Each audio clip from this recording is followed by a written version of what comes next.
நாகையிலிருந்து 590 kilometre தொலைவில் தாழ்வு மண்டலமானது மையம் கொண்டிருக்கிறது. அண்மை செய்தியாக பார்க்கிறோம்.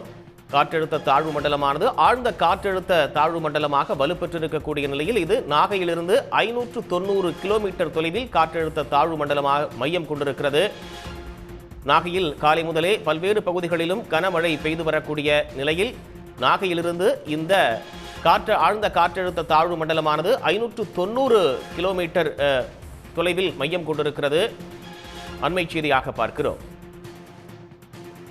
காற்றழுத்த தாழ்வு மண்டலம் இன்று மேலும் வலுப்பெற்றிருக்கக்கூடிய நிலையில் இந்த காற்றழுத்த தாழ்வு மண்டலம் நாளை புயலாக வலுப்பெற வாய்ப்பு இருப்பதாக அண்மை தகவல் கிடைத்திருக்கிறது.